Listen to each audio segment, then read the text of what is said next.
Halo semuanya, perkenalkan, nama saya Jevino dan saya berada di kelas 10. Halo teman-teman semuanya, hari ini kita akan membahas sesuatu yang mungkin kelihatannya sederhana, tapi ternyata pola ini ada di hampir semua aspek kehidupan kita. Ya, topik kita hari ini adalah barisan aritmatika. Bukan cuma tentang angka yang urutan, tapi tentang bagaimana dunia ini bergerak dengan keteraturan. Mulai dari cara kamu menabung, menyusun kursi di aula, sampai membangun tangga. Semuanya punya pola aritmatika di baliknya. Jadi, siapkan pikiranmu. Kita bakal belajar barisan aritmatika dengan cara yang asik. Nah, sekarang, apa sih sebenarnya baris aritmatika itu? Baris aritmatika adalah barisan bilangan yang memiliki selisih tetap antara satu suku dan satu suku berikutnya. Selisih itu disebut beda, dilambangkan dengan huruf B. Coba perhatikan barisan 2 ke 4 ke 6 ke 8 ke 10. Dari 2 ke 4 naik ke 2, dari 4 ke 6 naik 2 juga. Nah, selisihnya konstan.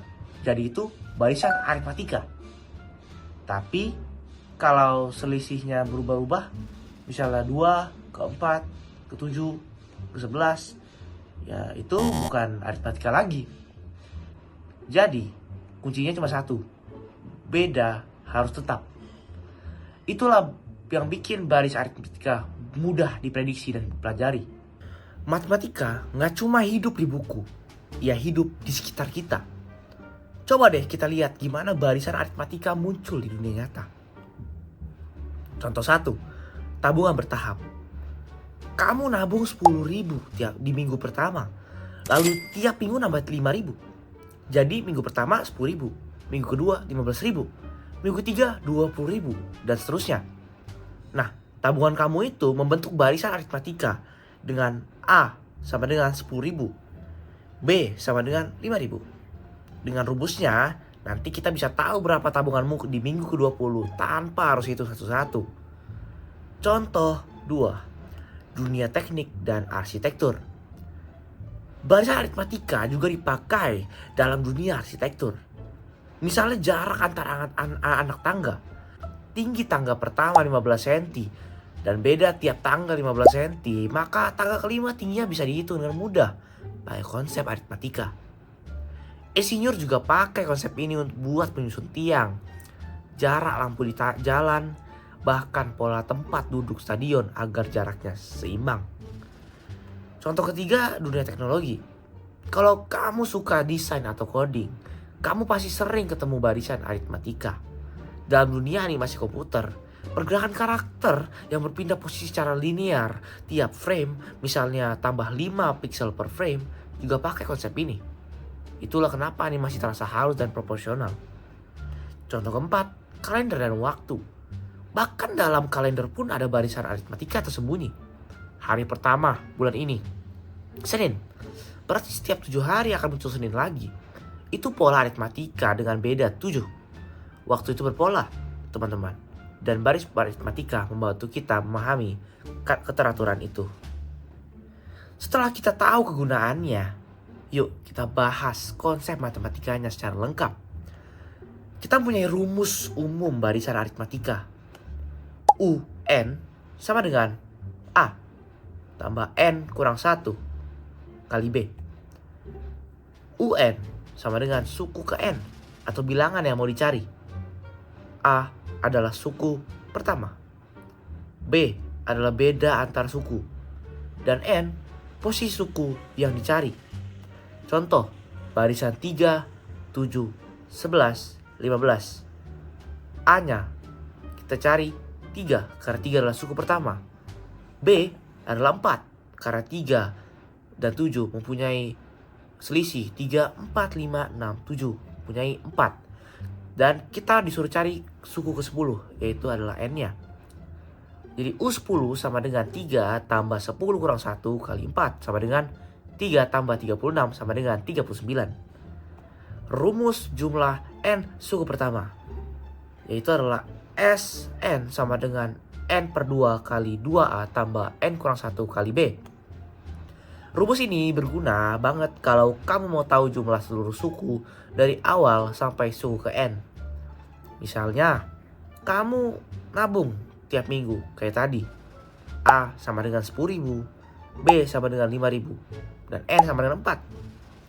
Jadi S4 sama dengan 4 per 2 kali 2 kali 10.000 tambah 4 kurang 1 kali 5.000. Sama dengan 2 kali 20.000 tambah 15.000 sama dengan 70.000. Artinya total uang kamu setelah 4 minggu adalah 70.000.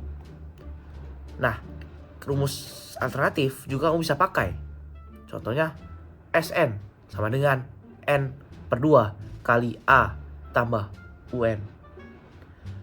Kalau kamu sudah tahu suku terakhirnya UN, tinggal masukin aja. Oke, waktunya kita latihan biar makin paham. Soal pertama, diketahui barisan 5, 9, 13, 17. Tentukan suku ke-12. Langkah A sama dengan 5 karena suku pertama 5. B sama dengan 4 karena selisih dari 5 ke 9 atau 9 ke 13 adalah 4. Lalu ada N yang kita cari, 12, balik lagi ke soal. Maka kita masukkan ke rumus UN sama dengan 5 tambah 12 kurang 1 kali 4 sama dengan 5 tambah 44 sama dengan 49. Jadi suku ke-12 adalah 49.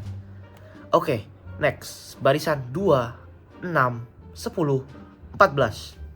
Coba cari suku ke-8.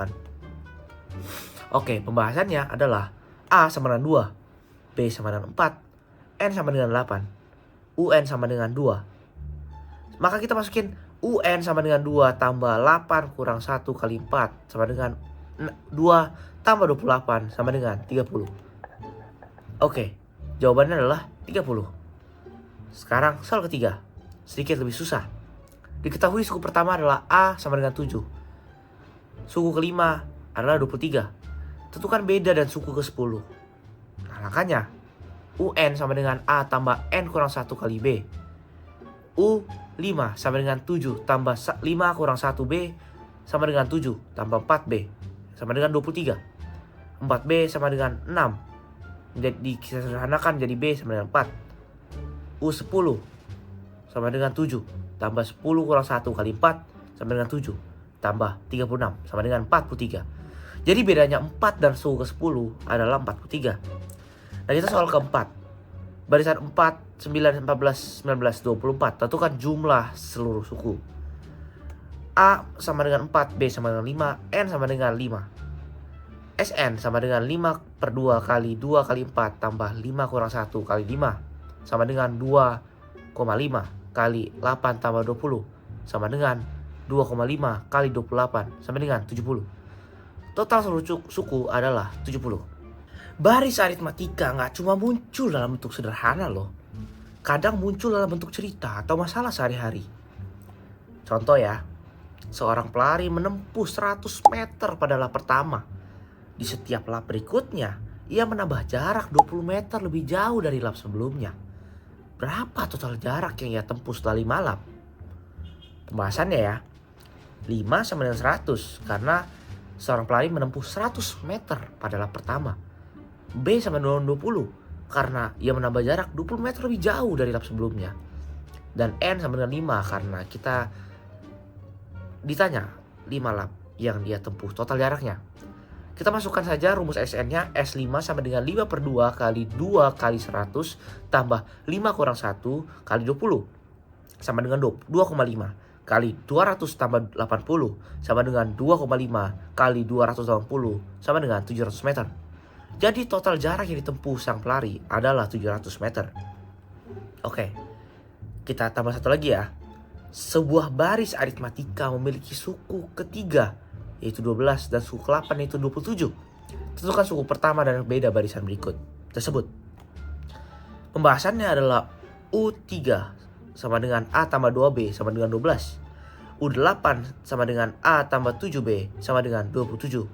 Selisih 5B sama dengan 15. Disederhanakan jadi B sama dengan 3. Masukkan ke U3 sama ke jadi A tambah U kali 3 sama dengan 12. Jadi A sama dengan 6. Jadi A sama dengan 6 B sama dengan 3. Tahu nggak, barisan aritmatika ini adalah fondasi dari konsep deret aritmatika yang digunakan dalam banyak hal.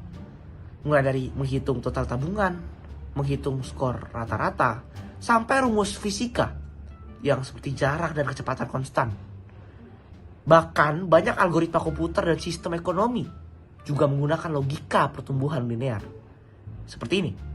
Jadi ketika kamu memahami barisan aritmatika, kamu sebenarnya sedang memahami pola dasar dunia yang linear dan stabil. Kesimpulan. Jadi teman-teman, apa yang bisa kita pelajari dari barisan aritmatika? Bahwa dalam hidup segala sesuatu bisa tumbuh secara bertahap, langkah demi langkah. Seperti barisan aritmatika, setiap langkah kecil yang konsisten akan membawa kita ke hasil besar.